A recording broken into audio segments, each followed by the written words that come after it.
I'm playing around with how to get basically custom white walls from Mickey Thompson tires with white lettering. A lot of people will do the wide white type of thing, but what I want to do is actually get a narrow white wall like you saw in the 70s and 80s.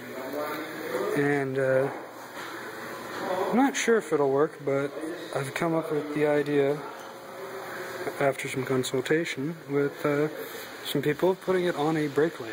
If you can see, there's still these the bumps for the light white lettering, but gonna knock those off with the grinder. I've already cut some of them off a bit. That's with a razor, and once I've knocked these off, either with a grinder or a razor, I'm gonna actually spin it like so, and just put a grinder on it. And I mean, you can see that looks like a white wall if you ignore the gaps. So I'm gonna knock down to the white that is underneath here. Right, because underneath all here is white. And you can kind of see the white starting to peek through.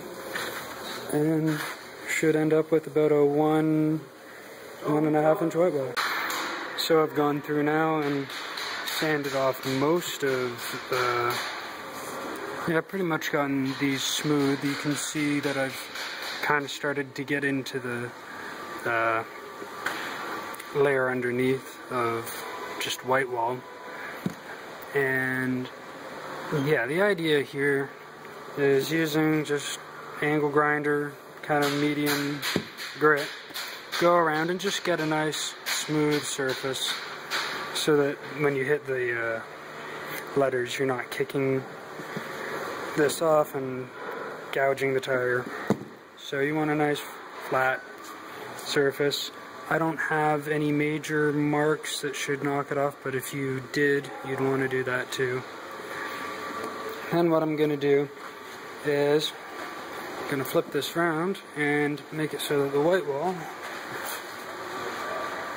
is on this side. So I'm going to flip the whole tire around, and then I'm just going to come along, spin the thing up, right, brake lathe, and someone suggested to me, sorry the light's bad, but just come in, yeah, and as it's coming around, I can take off exactly as much as I want.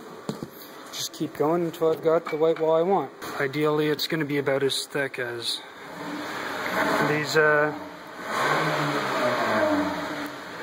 these white lettering, but might end up being thicker if I make a mistake. Or it might blow up in my face quite literally, so we'll see. After a long time, I've started to break through using this baby, just kind of, man, I wish I wasn't so dark. Using it just sort of held up against the tire and bracing on. There, you get a better view. But you can see where I'm breaking through is not quite even. And it's not that I'm on the edge of where there is white. It's just that it's very hard to keep the sanding still. And of course the tire's not perfectly round. So it's sort of breaking through in slightly uneven spots. So I'll be able to get a white wall. I'm not sure yet if I'm going to be able to get a nice clean looking white wall or just look like I spent a lot of time curbing the tire. So, making progress to either ruining or reinventing the tire, and we'll see what happens. Now we've got something resembling a white wall starting to take shape.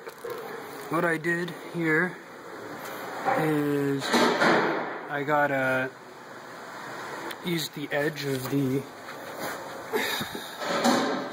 disc and kind of came in, cut a a relatively deep groove for considering that we're cutting into the sidewall of a tire. It's maybe even 1/8 of an inch. You can see that, you know, it does kind of catch in. Just so that we have a relatively nice dividing line, I guess you'd call it. Now you can see it's not going to ever be perfect, but it's going to be fairly good approximation of a white wall.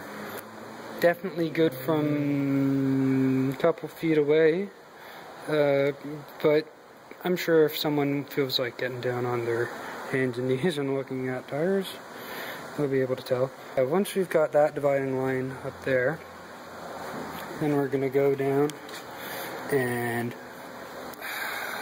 start on the inner one. Now, I don't want that thick a white wall, so what I'm doing is I'm trying to make it approximately the end point of the old white lettering. Now you got to be careful because unfortunately what you're doing marks up the white wall, of course.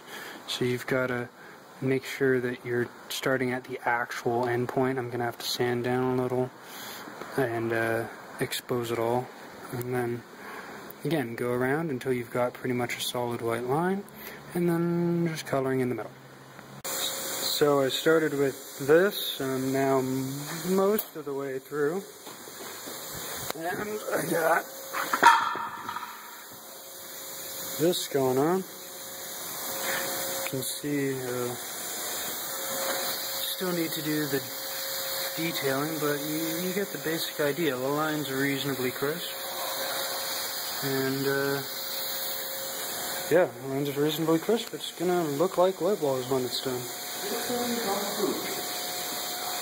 You know, you're an asshole. So now I've got the tire on a tire machine instead of a brake machine, and I'm going around with much slower rotation and still using the angle grinder, still on the aggressive one. I'm just bracing it against here. Haha, yeah. Like so. I'm just kind of going around until it's good. You can see I've got the outside pretty much done, but in the very inside, and it's of course right in the center, still got some issues, but basically we've got a white wall. It's white, it's a wall. Sweet. I'm 99.9% done this.